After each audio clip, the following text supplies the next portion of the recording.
Доброе утро, дорогие телезрители! В эфире главного национального канала передача «Новый день». И с вами Евгения Гурлева. И Максим Гоголев. Сегодня отличное настроение. У нас среда, 20... Какое февраля? 26. Ой, 26-е, да. Все ждем весны. Да. Какие же у нас даты на сегодня? Да, давайте посмотрим. Ну, друзья, всем знаком этот график. Подъем в 6:30, завтрак, сборы детей в садик, в школу, самим на работе отчеты, планерки, отчеты, планерки. Быстрый обед, опять отчеты, планерки, в садик, домой, магазин, ужин. Спокойной ночи, дорогой, спокойной ночи, дорогая. Такой ужасный день сурка. Есть такое? Есть. На самом деле, мне кажется, даже страшнее, потому что это настоящая жизнь белки в колесе. А теперь, друзья, задумайтесь. Сегодня в Италии отмечается день ничего не делания или медлительности. Его в свое время предложила итальянская ассоциация «Искусственно медленно жить», провозгласившая лозунгом дня «Не торопись и насладись моментом».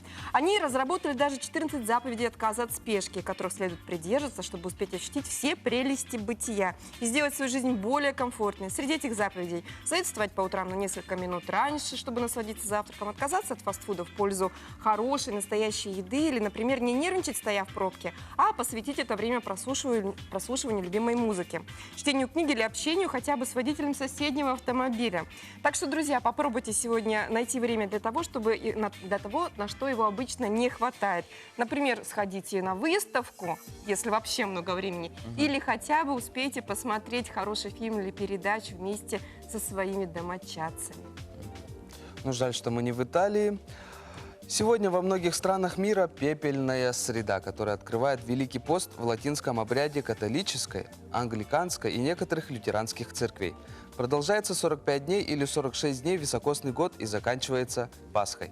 В этот день в соответствии с древним обычаем верующим наносится на лоб знамение креста, освященное пеплом. В европейской традиции посыпание головы пеплом символизирует скорбь и покаяние. Как и православные католики, воздерживаются от мяса и жирной пищи. Надо сказать, что в православии Великий пост начинается в понедельник, который называется Чистый понедельник.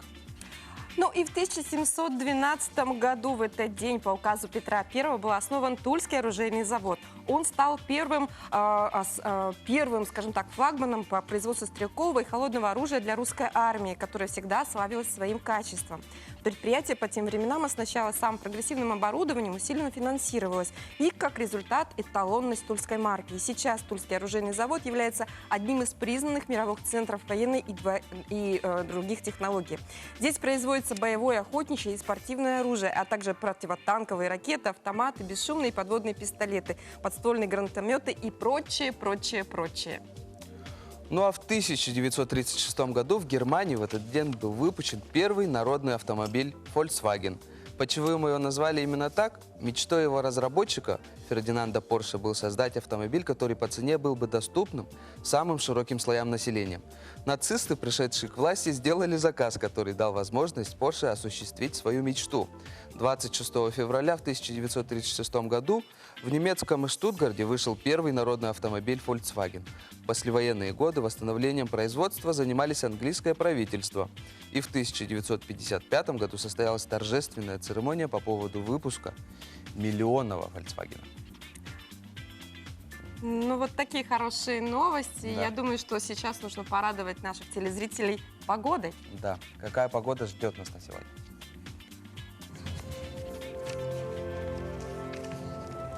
По данным Якутского управления по гидрометеорологии и мониторингу окружающей среды, центральные улусы утром минус 11, минус 23, днем минус 7, минус 16, в Заречных минус 17, минус 27, днем минус 19, минус 20, в Южных улусах минус 11, минус 13, днем минус 7, минус 9, в Вилюйских улусах минус 7, минус 17, днем минус 6, минус 10. В Нижнеленских минус 22, минус 23, днем минус 16, минус 27, в Западных минус 10, минус 13, днем минус 5, минус 8, в Колымо-Индигирских минус 26, минус 34, днем минус 19, минус 31, в Янских минус 21, минус 22, днем минус 9, минус 16, на северо-западе минус 7, минус 20, днем минус 8, минус 15. В Якутске в 6 часов утра температура воздуха минус 17 градусов. Идет снег, кстати говоря. Атмосферное давление 759 миллиметров ртутного столба. Ветер юго-западный 1,5 метров в секунду. Днем ожидается минус 13, минус 15 градусов.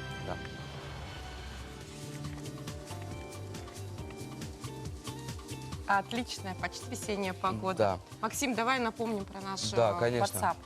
WhatsApp. По номеру 8 914 279 22 62. У нас сегодня очень интересные гости. Да. Я так думаю, что у вас сегодня какие-то знаменательные, наверное, даты есть. День рождения, не знаю, что-нибудь такое, что можно поздравить в прямом эфире. Передавайте, в общем, нам привет, делитесь своими новостями, но мы переходим к нашим гостям. 21 числа был подведен первый этап конкурса фонда президентских грантов. И по этому поводу к нам сегодня пришли наши гости. Это Надежда Вячеславовна Махначевская, исполняющая обязанности заместителя министра по делам молодежи и социальных коммуникаций Республики Саха-Якутия, и Анастасия Куличкина, член правления Ассоциации венков Республики Саха-Якутия. Доброе утро, дамы. Ну, давайте поговорим про президентские гранты. Что же это такое? Доброе утро. Да. В 2017 году президентом страны Владимиром Путиным были учреждены гранты президента Российской Федерации в единый фонд, и они назвали, значит, фонд президентских грантов для развития институтов гражданского общества.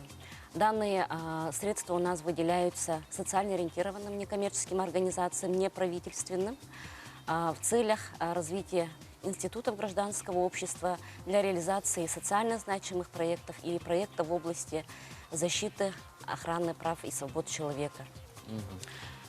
Гранты у нас предоставляются по 12 направлениям. И, как вы уже сказали, 21 числа, 21 февраля, в минувшую пятницу, буквально в 10 часов вечера по местному времени, да, были опубликованы итоги первого этапа 2020 года фонда президентских грантов. Да, и тут хотелось бы отметить, конечно же, достижения наших социально ориентированных некоммерческих организаций. Да. Всего у нас в республике гранты получили вот по итогам первого этапа 25 некоммерческих организаций на общую сумму более 22 миллионов рублей. Да, ну, конечно, все сравнивается у нас в сравнении, да, и мы провели, нашим министерством проведен анализ. И если сравнивать с субъектами, с 11 субъектами Дальневосточного федерального округа, то наши некоммерческие организации по количеству проектов стали победителями. То есть за нами стоит, получается, Приморский край, Хабаровский край. По количеству поданных и выигранных, по количеству да, поданных, да, и выигранных проектов. А по сумме проектов мы уступаем Приморскому краю. Ну, конечно, если сравнивать с численностью населения, которые проживают в Республике Саха-Якутия и в Приморском крае, то это, конечно же, в 2 раза меньше Республика Саха-Якутия по численности населения. Ну, в принципе, можно сказать, очень хороший результат. Что ж, а кто может участвовать в этом конкурсе? Да. Участвуют, как я уже сказала, социально ориентированные неправительственные организации, которые реализуют свои проекты в области социальной защиты и охрана свободы и прав человека. Ну, если смотреть, значит, итоги этого конкурса, то наибольшее количество проектов у нас поддержано в Республике Саха-Якутия в области проектов культуры и искусства и в области, ну, социально значимые проекты, в области социальной политики. Да. Смотрите, у нас есть в запасе ролик об этих президентских грантах. Давайте прямо сейчас посмотрим, чтобы телезрителям было более понятно, о чем он. Сегодня решают многие социальные проблемы общества. Реализуя свои инициативы, они стали движущей частью развития городов и сел Якутии. За каждым команда смелых и амбициозных. Решение социальных проблем, повышение качества жизни, реабилитация, образование, культура и поддержка молодежного движения. Научитесь оформлять мечту в идею, а идею в проект. Научитесь работать в команде. Теперь в ваших руках лучшие техники по решению социальных проблем. Всесторонняя поддержка и помощь государства. Шаг за шагом вы обязательно добьетесь успеха. Помогайте эффективнее и меняйте мир к лучшему. Сбор идей продолжается. Не упусти свой шанс. Вот так, меняй жизнь к лучшему, да, и у меня тут вопрос к Анастасии. Какой проект вы предоставили на, скажем так, на суд жюри, и в чем его главная ценность? От Ассоциации венков Республики Саха-Якутия мы подали заявку. Проект называется «Общественный этноцентр Амтыл-Тахакталитан. Дорогами предков при Ассоциации венков Республики Саха-Якутия. Вообще у нас ассоциация существует с 1989 года, и мы всю эту работу, в принципе, делаем, но тут именно хотелось так, чтобы оно у нас было более такое, скажем, чтобы работа была уже такая планируемая, планомерная, циклично проводилась. Это у нас такие, во-первых, в рамках проекта мы отразили, значит, сделать очень хорошую библиотеку с литературой по теме коренных малочисленных народов Севера. И, значит, проводить разные мастер-классы по рукоделию, по шитью, народно-художественным промыслам, по изучению венкийского языка своего родного, по восстановлению обрядов, фольклор, вот эта вот всю культуру. И туда заложены поездки на фестиваль «Москву. Сокровища Севера» коллективом и этноисполнителем. И также у нас в планах в этом году провести большой фестиваль Немнаканов. Это венкийский эпос. Это у нас в декабре, и они будут посвящены, вот эти темы наши, 90-летию Анны Николаевны Мыреевой и 125-летию Глафиры Макарьевны Василевич. Это ученые-тунгусоведы, которые внесли очень большой вклад для становления культуры У вас такой объемный проект, Да. да? Максим, да? А вот вообще, как подать заявку? Как ее подать правильно, наверное, чтобы выиграть? Во-первых, самое главное, это надо сформулировать цели, задачи, собрать хорошую команду, те, которые будут исполнителями проекта. Это все сделать смету, чтобы именно было не только расходы прямые, например, на проведение мероприятий, но и там такие оргмоменты и так далее, организационные. Также у нас заложено вознаграждение и заработная плата. Это для команды, членов команды и тех, которые будут нам проводить разные уроки, мастер-классы и так далее. И самое главное, еще бывают сложности при подаче, а подача она в электронном виде. Это именно очень соблюсти все этапы и очень внимательно все сделать, потому что если бывает, если один пункт не заполнишь, то уже все. Автоматический выбыл, да? Не совсем там дает, конечно, редактировать, но это очень сложно. Когда подаешь заявку, на это уходит много часов. Даже несколько дней можно делать, потому что туда надо заливать, скажем, видео, фото, все то, что То есть информацию. мало сделать его на бумаге и в компьютере, Да. нужно его еще правильно загрузить туда, Да, это верно. на этот сайт, да? Да. Надежда, у меня такой вопрос. Я вижу ваше украшение. Это ваше Анастасия. национальное украшение, да? Анастасия. Да, это национальное в таком стиле, стилизованное в северном варианте. Очень это у нас это У вас есть сумочки. мастер-классы, поэтому. Ну Да, собственно, обязательно. этому, наверное, и будете учить, Да. в том Да, как числе, красиво. В да? том числе, да. Ага. Это вышивание бисером, выделка меха, как костюмы шить и так далее. У нас тема очень Надежда, разнообразная. смотрите, вот Анастасия подняла такой очень интересный момент, проблему, не назовем, момент, да, что очень трудно как-то все это оформлять, собирать документы. Есть ли какие-то помощники, кто может проконсультировать, помочь в этом деле?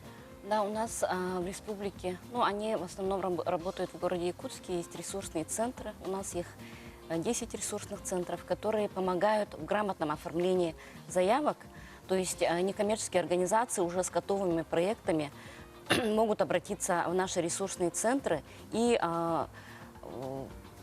значит, они могут помочь в грамотном оформлении проектов, то есть они могут получить помощь и поддержку. То есть, если есть идея или если есть проект на бумаге, можно обратиться в эти центры и как-то довести до ума, получается. Да, получается так, но в феврале месяце у нас создан единый ресурсный центр. Это, проще говоря, в народе, как говорят, да, это единый ресурсный центр для ресурсных центров, да, которые координируют работу в целом некоммерческих организаций республики. Да, и как показали в ролике, с сегодняшнего дня, с 26 февраля по 31 марта у нас стартует второй этап. Да, фонда президентских грантов, конкурса. И мы призываем все социально ориентированные некоммерческие организации принять активное участие. И те проекты, которые у нас не прошли, их нужно просто доработать и подать повторно, совместно с нашими ресурсными центрами. А вообще этапов сколько? Год, да. В год, как правило, 2 этапа. 2 этапа. Первый этап у нас, получается, завершен. Второй этап у нас стартует с сегодняшнего числа. Но там тоже зависит от количества средств, которые выделены. Да? Если количество средств по итогам второго этапа не реализуется, возможно, будет и третий этап. Как заманчиво реализовать свои идеи. Куда позвонить, куда написать, Как вас какой найти? телефон до этого единого ресурсного, или лучше к вам обратиться? Да, в единый ресурсный центр можете обратиться по адресу Курашова, 24, 7 этаж. Также можете обратиться в наше министерство. Это мы сидим в Доме правительства номер 2, кабинет 412-414, отдел по развитию институтов гражданского общества называется. И номера телефонов 50 71 24, 50 71 28. Также можете обратиться к нам в директ по социальным сетям. Мы обязательно ответим на интересующие Путей взаимодействия вопросы. очень Да. много. Большое спасибо вам. Я надеюсь, что наша республика будет держать первенство и дальше. Спасибо, очень надеюсь. Спасибо, что пришли. Ну а мы, наверное, продолжим темы важные. У нас есть новые данные об отчете правительства. Итак, по информации на 21 час 45 минут 25 февраля, то есть на вчерашний вечер, у нас есть следующие данные. Отчеты прошли по графику и в штатном режиме. В Момском УЛУСе 260 человек, прием граждан 0 человек, отчет продолжается. В Верхнеколымске 80 человек, прием граждан 14 человек, отчет продолжается. Жиганский УЛУС 2 отчета, 72 человека, прием граждан 0, отчет продолжается. В Жиганском, сказала в Жиганском уже, да, в Кобяйском 203 человека, прием граждан 5 человек, отчет продолжается.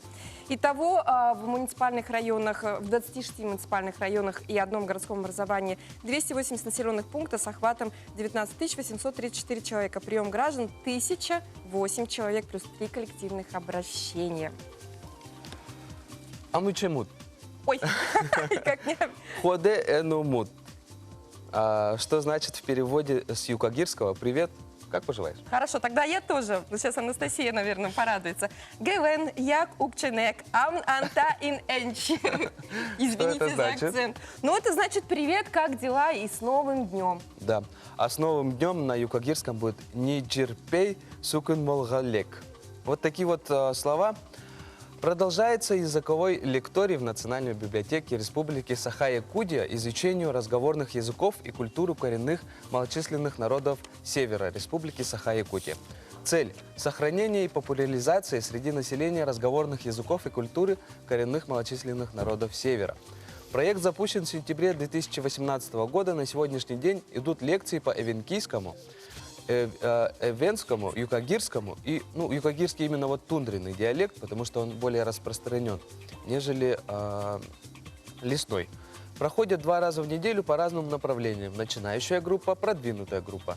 Помимо языков ведутся занятия по эвенкийской культуре. Ее ведет мастер национальных художественных промыслов Ефимова Ася Ивановна, носитель эвенского языка и культуры. Ну, и еще очень много представителей разных языков, да. Ну что ж, сегодня у нас так много информации про Да. национальные языки. Я думаю, как раз тема будет народов, продолжить беседу с нашими следующими гостями. Осенью в 26-й школе города Якутска открывается эвенкийский класс. Мы сегодня об этом поговорим с Аялом Ильичем Васильевым, директором школы номер 26. Аял Васильевич, здравствуйте. Да? Здравствуйте. И Александром Николаевичем Варламовым. И тут, внимание, очень интересная должность. Бэгин или президент Ассоциации эвенков Республики Саха-Якутия, доктор филологических наук. Аял Ильич, здравствуйте, как у вас настроение? Прекрасная. Прекрасное. Всех с добрым утром. А я Тыманит по-венкийски. Ага. Вы расслышали, как мы говорили на... Ужасно. И, мне кажется, очень даже хорошо для первого раза, Для потому что первого это очень трудный язык. Ага. Очень трудный, да. Очень Очень интересно. сложная постановка звуков, особенно для Артикуляция сложнейшая. Хорошо. Александр Николаевич, ну как вообще было принято решение организовать эвенкийский класс на базе 26-й школы? Но прежде чем говорить о решении, надо говорить о мечте. Это такая небольшая мечта эвенкийского сообщества, которая и выражается в таком виде. Дело в том, что у нас развитие, отмечу языка, избрано одной из приоритетных задач эвенкийского этноса. Потому что уровень знания языка у нас находится на критической отметке, и нужно коллективно что-то предпринимать. И вот, одно из решений – это Есть образование. какие-то Да, данные, образование, вот да. сколько вообще эвенков проживает, да, сколько существует, носителей и языка? сколько носителей из них, правильно? Да. Конечно, У нас ивенков проживает порядка 70 тысяч в мире, чуть больше. Из них половина в России. И, к сожалению, по всем регионам с языком статистика печальная. По Якутии не больше 4-5%, а по России в целом, наверное, процентов 7-8. Ну, очень это- интересно, вот половина в Якутии, а где остальные? Разбросала по Китае? миру. Да, и немного в Монголии. Ну, они как бы Здорово. исторически там проживают. Но да? дело в том, что у нас ивенки раньше не знали границ. Мой Да. род, лично мой род, кочевал и по территории Якутии, и по территории Забайкалья, Амурской области, Маньчжурии. Да, вот если едешь с Якутска до Владивостока на машине, там, по-моему, Очень везде часто название. есть да? реки, да, земли на венкийском языке. На запад, если поедете до Новосибирска, вам будут встречаться То же ивенкийские самое, да? языки, да. Ну хорошо. что ж, Аял, почему выбор пал именно на 26-ю школу? Ну, как вы знаете, школа номер 26 находится в центре города, по улице Ярославского. И мы считаем, что это будет достаточно привлекательно для ивенкийских семей отдать именно в нашу школу. Ну, географическое положение это не только, конечно. Вот наша школа давно известна с тем, что достаточно успешно обучаются языки в нашей школе. Вот. Многоязыковая, да, Да, получается? помимо основного иностранного английского языка у нас достаточно успешно изучаются и китайский, и французский язык. Поэтому такая поликультурная, полиязыковая среда, она у нас в школе уже достаточно сложилась. Вот. И потом школа по уровню сдачи государственной итоговой аттестации, по участию во Всероссийской олимпиаде школьников мы находимся на таких уверенных местах. В течение долгих, многих лет входим в десятку лучших школ города Якутска. Ну, смотрите, понятно, что 26-я школа расположена в самом центре. Автобусная развязка, транспортная развязка достаточно удобная, что с той, что с другой стороны города, да? Ну, а, собственно, как будет вестись преподавание детей? Какого возраста, во-первых, вы ждете? Это с 1 или с 4-5 класса? Методические какие-то материалы? Собственно, сами учителя? Ну вот, решение об открытии ивенкийского класса было принято, решение было принято нашим учредителем, управлением образования. Проходило соответствующее совещание с представителями Института национальных школ, Ассоциации коренных малочисленных народов Севера. Таким образом, в новом 2020-2021 учебном годах мы открываем первый класс с набором 25 детей. Ну, возраст это получается 7-летние ребятишки будут. Предметы будут преподаваться, конечно, на русском языке, но ивенкийскому языку и родной литературе по учебному плану в первом классе будет выделяться 3 часа. Ну и мы думаем, что это, конечно, это будет в определенной степени эксперимент, как покажет этот учебный год, по итогам которого, конечно, будут специалистами сделаны соответствующие выводы. Что касается методического сопровождения, то Институтом национальных школ нашей республики разработаны соответствующие методические пособия, учебники по эвенскому языку, которые будут преподаваться. Насчет кадров. Вопрос, конечно, для нас острый, но, насколько мы знаем, уже кандидатуры есть. Я думаю, Александр Николаевич бы, наверное, здесь подсказал бы. Ну да, давайте. Да, Александр давай. Николаевич, расскажите, Немножко раскройте карты. на кого же такая важная миссия возложена? Ну, в Якутске так сложилось, что с давних пор, с момента выпуска первых студентов Герцена, собирается этническая интеллигенция разных народов, в том числе и ивенкийская. И у нас педагоги есть, и научное сообщество достаточно сильное, поэтому вопрос этот мы решим. Хорошо, ну смотрите, да? Персонально пока говорить Да, не будем, но Александр кандидатуры Николаевич, есть. а почему, собственно, ну, скажем, восстановление знания языка в массах стоит приоритетом? В чем, скажем так, магия языка родного? Дело в том, что тут надо смотреть на образование в целом, потому что залог успешного развития любого сообщества, территории, страны заключается в образовании, прежде всего. Образование – это фундамент всего общества. И если мы говорим об этническом образовании, то без языка человеку себя представить в будущем будет довольно сложно. Это сейчас кажется, что языки миноритарных народов не востребованы. В действительности, вот если посмотреть на ивенкийский язык, вы не найдете другого языка, на котором можно будет понять мир тайги. На русском это невозможно. Вот на якутском даже прокомментируйте. невозможно. Просто нет Как это? перевода, да? Ну, не то, что Скажем нет так. перевода, а нет понимания. Вот В русском языке есть слово «душа». Она маркирует все понятия нематериального. А Духовность, у ивенков для моральность. каждого предмета есть своя душа, движимая, недвижимая. У человека 3 души. Да вы что? За время его существования в пространстве и времени всегда 3 души. Ничего себе. И это только один пример.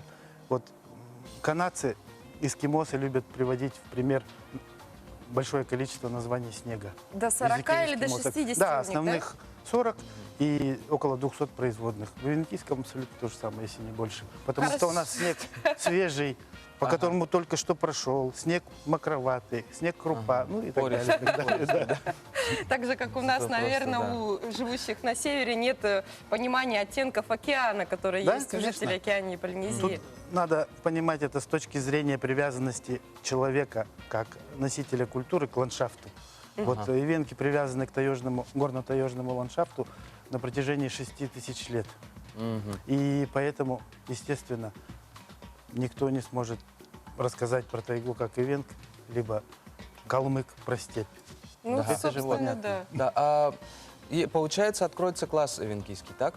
А если ребенок другого класса захочет изучать этот язык? Да, да, вы ждете только ивенков или всех желающих, кстати? От кого принимаете заявки? Ну, в первую очередь, мы, конечно, хотим принимать заявки от семей ивенков, дети которых могли бы изучать ивенкийский язык. Но вот насчет представителей других народов вопрос очень интересный. Если будут такие заявления, то почему нет? Это же добровольно. Конечно. Ну а сейчас, как давно стало известно, что класс откроется, и есть ли уже желающие Ну, на осень? да, официальное решение было принято в конце января. Заявление принимается в управлении образования города Якутска, в школьный отдел, то есть заинтересованные могут обращаться туда. Управление образования находится в здании окружной администрации города Якутска на 2-м этаже. Вот я могу даже телефон произвести. Да, говорите. Да, пожалуйста, 34 35 17 это номер телефона школьного отдела управления образования, куда могут семьи обращаться и записывать своих детей. Ну, на данный момент, насколько я знаю, записалось пока 7 детей. Уже на самом Уже деле. 7 детей, а мы хотим принять 25. Ну, мы думаем, в что среднем до 25, да. 1 сентября мы соответствующее количество заявлений наберем. Я думаю, что у вас это получится гораздо раньше. Ну и, Да. наверное, в конце беседы вот такой вопрос.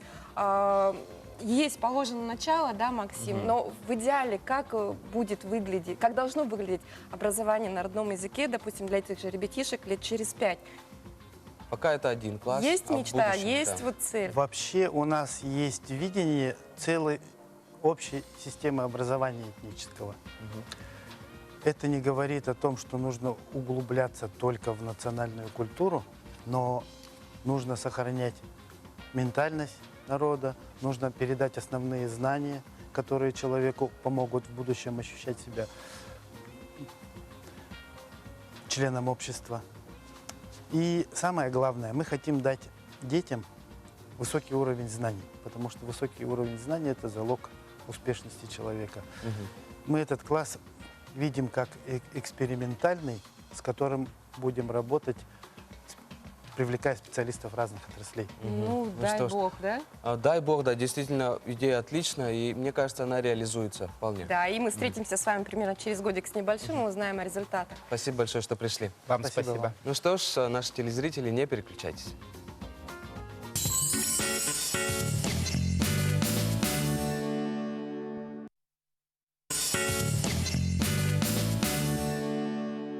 Итак, доброе утро, друзья. Среда, середина недели, и программа «Новый день» продолжает свой эфир. Ага, у нас пришло одно сообщение очень приятное. Уважаемые наши любимые работники НВК, новый день. С добрым утром, отличного рабочего дня. Спасибо большое. И это касается не только нас, а всей нашей большой команды, которая сейчас находится за кадром. И вам также доброго дня. Что ж, далее мы хотим передать слово нашим коллегам из информационной службы новостей.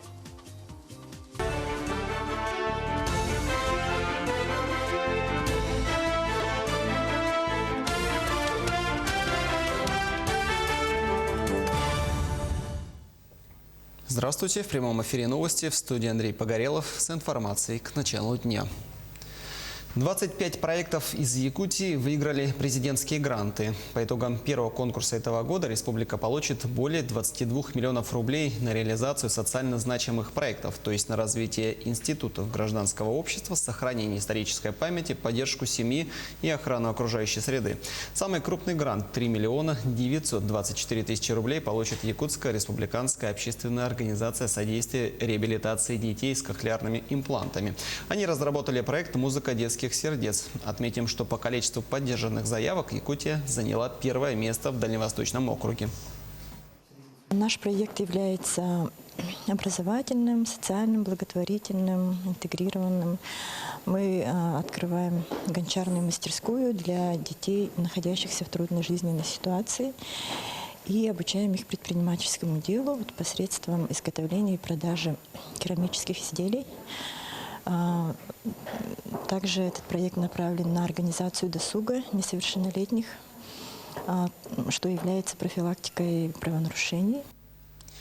Проект «Дорожная карта» по цифровой трансформации, по направлениям ЖКХ и ценовой политики и ряд других вопросов рассмотрели в Доме правительства. Там прошло заседание проектного комитета по цифровой трансформации Госуправления Республики. Участие приняли председатель правительства Владимир Солодов и руководители профильных министерств. На заседании также были вынесены предложения поэтапного перехода на электронное цифровое взаимодействие через интеграцию с информационными системами. Энергетики восстановили электроснабжение в поселке Джибарики-Хая Тампонского района после аварийного отключения. Об этом 25 февраля в ходе экстренного заседания Комитета по чрезвычайным ситуациям сообщил зампред правительства Якутии Алексей Колодезников. Электричество в поселке подали в 21:47 по местному времени. Отмечается, что в район на вертолете направится бригада из 10 человек для устранения последствий аварии. Пока причина аварийного отключения уточняется. Для сохранения и увеличения численности популяции диких копытных животных на территории охот-угодий в Амге установили 20 кормушек. Инициатором выступила инспекция экологии из-за того, что в районе наблюдается аномальная высота снежного покрова более 45 сантиметров. Мужчины предприятия Ангинского наслега и воспитанники станции юных туристов изготовили кормушки для косуль. Мероприятие по установлению которых проходило в общедоступных охотничьих угодьях по речке Крестях. В Амгинском улусе у нас численность косули по данным авиаучета составляет 800 голов. Этот авиаучет проводился 3 года назад. Зимнюю-весеннюю подкормку решили провести в связи с аномальной высотой снежного покрова более 45 сантиметров, что является губительным для обитания сибирской косули. Обратились с призывом к населению Амгинского улуса. И вот трудовые коллективы поддержали нас. Трудовые коллективы, школьники смастерили мобильные быстровозводимые кормушки. Якутская кинолента, собравшая немало наград, вновь вернется в кинопрокат. Фильм «Надо мной солнце не садится» теперь покажут на русском языке. Дубляж сделан в Москве профессиональными актерами. Степан Петров заговорит голосом Сириуса Блэка из «Гарри Поттера». Его озвучит актер Борис Токарев-Хрунов, а Иван Константинов голосом Джесси Айзенберга. Его дублирует актер Прохор Чеховской. Актеров подбирали не только по схожести с тембром голоса, но и по характеру. Переозвученную киноленту уже оценили в Казахстане, в Кыргызстане. В планах у команды онлайн-продажа по всему миру. Якутские зрители увидят фильм в качественном дубляже, начиная с 27 февраля. Особенность этого варианта дубляжа в том, что мы с режиссером посоветовались и решили, что именно песни должны остаться в оригинале. Потому что, во-первых, он говорил так красиво, не хочется переделывать. И, с другой стороны, интересно, актеры говорят по-русски, а потом резко начинают петь по-якутски. Но некоторые очень короткие фрагменты, конечно, шуточные песни мы переозвучили. Впереди еще много важной и актуальной информации. Не переключайтесь.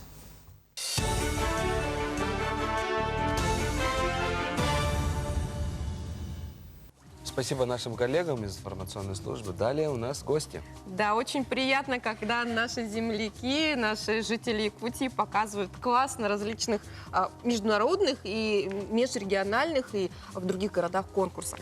Итак, я рада приветствовать сегодня у нас Людмилу Николаевну Туприну, учитель начальных классов, отличника образования, обладательницу звания, внимание, друзья, учитель Учителей. Да. И Любовь Дмитриевну Елисееву, заместителя директора по учебной части, учитель географии, отличник образования. Также все это дамы из Соскалахской школы. И очень важно упомянуть, что 21, 22 и 23 февраля, вот буквально на этих выходных, в Владивостоке состоялся региональный полуфинал профессионального конкурса «Учитель будущего», где спецприз получили вот, собственно, наши коллеги, Доброе утро. наши земляки из Соскалахской школы.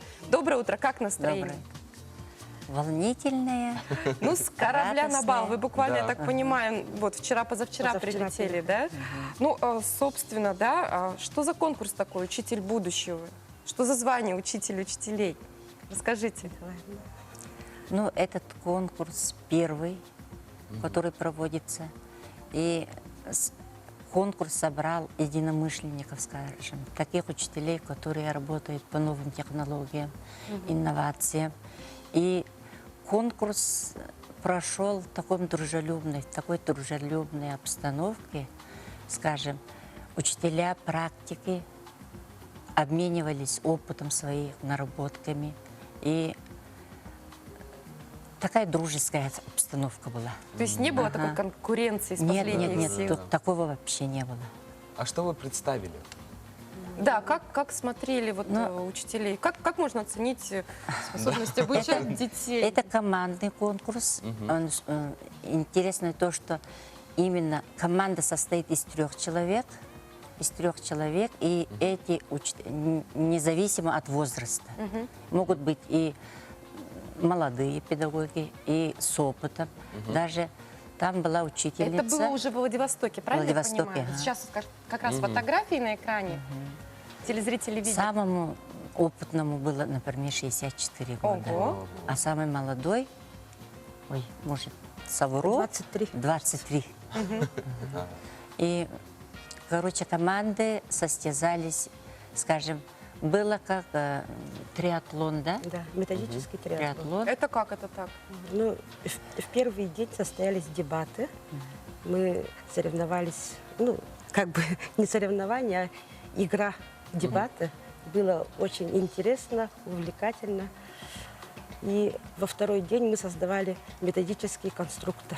То есть разрабатывали игры какие-то, либо приложения компьютерные, некоторые команды. И в третий день были, что? Разбор кейсов. Кейсов, ага. Педситуации, Педситуации. реальные. А сколько всего команд было Да. и кто и откуда эти были? Заявки друзья? откуда 40 подавались? тысяч заявок было подано, Ого. и из них было выбрано 1200 полуфиналистов. И из Полуфиналист. республики Саха-Якутия, из нашей республики, было 5 команд. 5 команд Это поехали 5 во Владивосток. Да, да. Это команда. Вилюйского, Среднеколымского, Нерюнгринского и Мирнинского районов, ну и наша команда. Ну, Занабавска. регионально вы как-то отбирались еще? Да, здесь Или у это нас. всего Был 5 отборочный тур, и в отборочном туре мы проходили тестирование по вопросам педагогики, там, психологии. Там 3 этапа было в самом тестировании. По своему предмету также. И были выбраны в число полуфиналистов. В полуфинале было собрано 59 команд из Это вот в Дальневосточного... Владивостоке, да, получается? 59 команд из Дальневосточного округа. И были выбраны 13 финалистов уже на финал. Ну, а мы Среди получили них спецприз. Но вы остались в полуфинале, но с хорошими такими результатами, да? Спецприз получили. Вот опыт, что вам дает вот, посещение таких мероприятий? Очень многое дает. Скажем, человек профессионально развивается, во-первых. В современное время сейчас же требуются такие учителя, которые идут в ногу со временем. Ну да. Вот. И, ну, мы живем жизнью школы, как бы, да? Всё равно в своем Учителя это ключе, да? уже другой, как бы, мир у нас. Вот. С детьми Да. связанный. А сколько детей в вашей школе? В нашей школе в данное время обучается 265 детей. Ну хорошо. У вас приз за самобытность. Вот скажите, чем поразили жюри Владивостокское? Ну, нельзя сказать, что мы так уж поразили их. Но они нас заметили, скажем, Нас да? заметили, приметили. И Мы думаем, что, наверное, потому что мы продвигали свои идеи для методического конструктора. Это была настольная игра про эвенков из Хабаровского края и Республики Саха-Якутия. понравилось. Как взаимоотношения или как? Ну, настольную игру мы разрабатывали. На ивенкийском что-то опять, наверное, да? Ну, про культуру эвенков, про игры. Кратенько, что за игра такая? Компьютерная игра, приложение, ну, как бы не приложение, ну, простая такая игра методическая. Мы разрабатывали с командой из Хабаровского края. Да, в Хабаровском крае очень много эвенков проживает. Ну и, собственно, по итогам своего полуфинала и своей номинации, да, самобытность, какой приз вы получили? Приз за самобытность и интеграция этнокультурных традиций. Что-то Ой. вам дали, какой-то грант или еще? Что в таких случаях дарят победителям? Ну, нам дали бесплатное обучение. Сертификат на бесплатное обучение. Какое обучение? На курсы, на любые курсы. Повышение, да? Ага. Квалификации? Это в Москве уже будет. Но потом уже, когда эти конкурсы все закончатся. По регионам. Соберетесь куда, да? Соскучились по дому? Да, конечно. Когда вы летаете? Ждут вас? Завтра вылетаем. У вас есть возможность сейчас в прямом эфире передать Да, привет? буквально. Вас наверняка Передаем смотрят. привет нашим коллегам, нашим землякам, нашим учащимся. Вот так вот. Вот так вот, да. Ну и Большое своим близким, конечно же. Большое спасибо, что пришли. Большое спасибо, большое. что достойно представили нашу республику на таком важном конкурсе. Ну и Да. дальнейших вам успехов. Кстати, у меня есть фраза на эвенском. Как? Эвенкийском. Декачин ай. Понятно? Хорошего дня. Хорошего дня. Друзья, ну а вы не Хорошего дня. переключайтесь. Буквально Да. через небольшую паузу мы вернемся в эфир.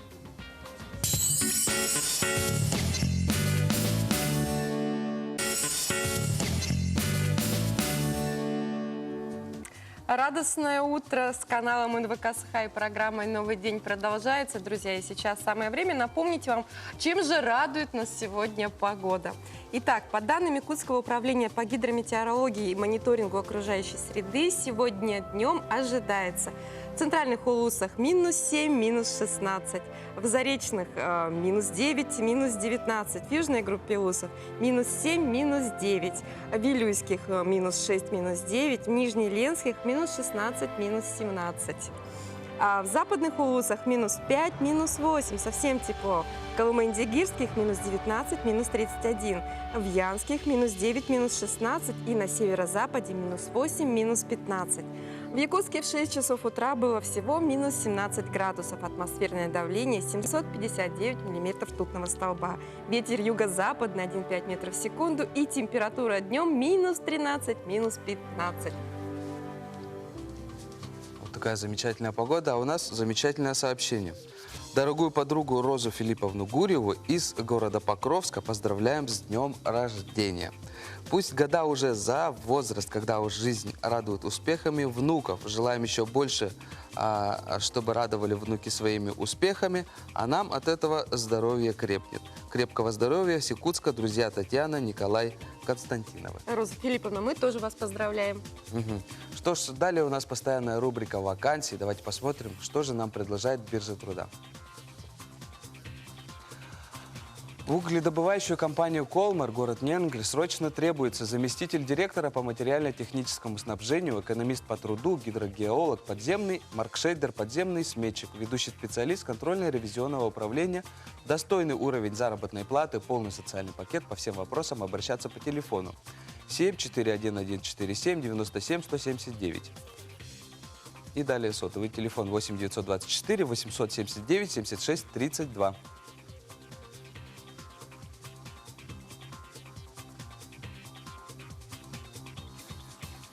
В угледобывающую компанию «Колмар», город Нерингу, требуется инженер АСУПТП, механик на на обогатительную фабрику, начальник смены на обогатительную фабрику, инженер по комплектации, ведущий инженер технологии подземный, электрослесарь подземный, горнорабочий подземный, электрослесарь, слесарь по обслуживанию и ремонту оборудования, слесарь по КПА, наладчик КПА, водитель погрузчика, кузнец на молотах и прессах, резчик металла на ножницах и прессах, аппаратчик по приготовлению реагентов, достойный уровень заработной платы, полный социальный пакет.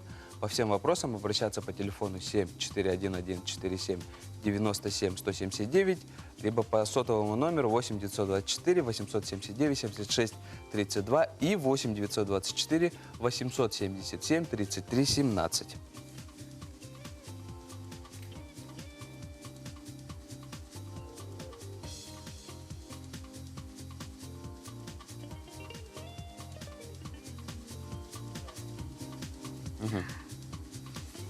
Ну вот так вот. А далее у нас...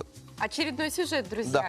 Ежемесячно у нас идет изменение законов, которые как-то влияют на жизнь россиян.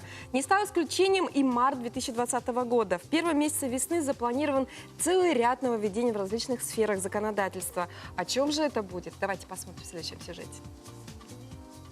1 марта 2020 года в России начинает работать закон о так называемом гонораре успеха для адвоката. Конкретно речь идет о включении в соглашение об оказании юрпомощи условия, согласно которому размер выплаты доверителям вознаграждения зависит от того, какой результат сформировался после ее оказания. Исключение в этой ситуации представляют помощь по уголовному делу и по делу об административных правонарушениях. Дополнительно сообщается, что минимальный стаж адвокатской деятельности теперь снижается в России с 5 до 3 лет. Этот показатель используется для учреждения адвокатского кабинета, адвокатского бюро или коллегии адвокатов. В сфере фармацевтики с 1 марта начинают работать новые правила.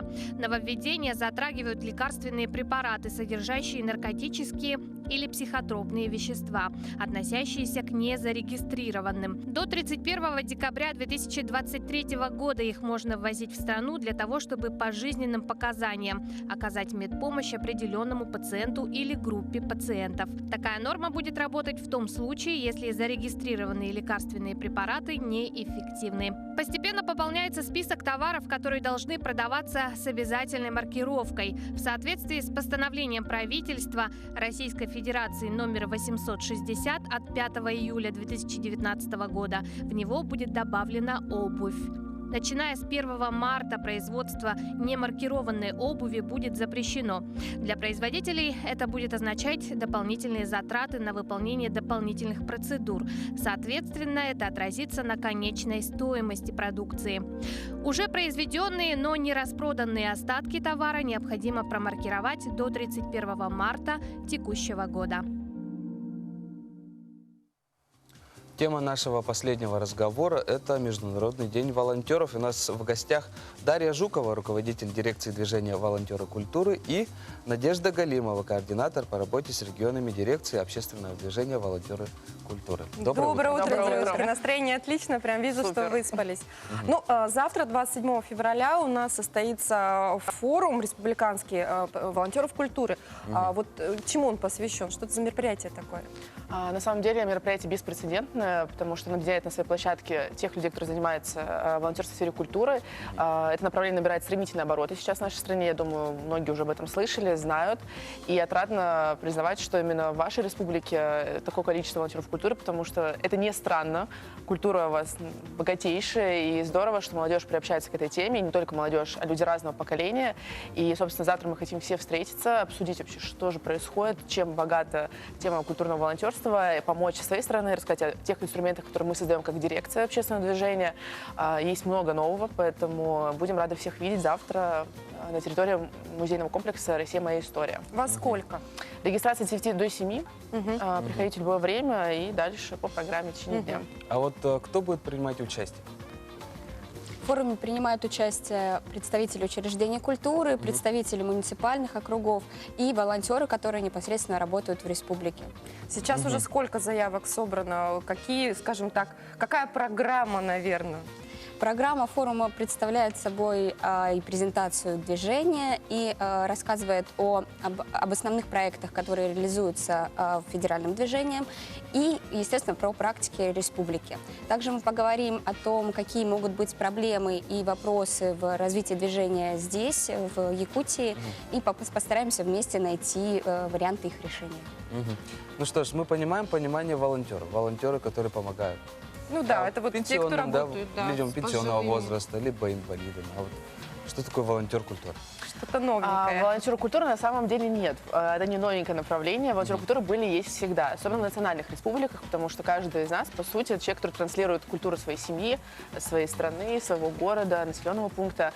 Важно просто в наше время поддерживать волонтерство на системной основе, потому что вы прекрасно знаете, что был год добровольца, который дал огромный импульс развитию всего волонтерского движения. И, собственно, волонтеры культуры в 2018 году приехали на форум Таврида в Крым и сказали, что вот мы хотим, чтобы у нас было движение. Идея была поддержана, и на базе Ассоциации волонтерских центров была создана дирекция.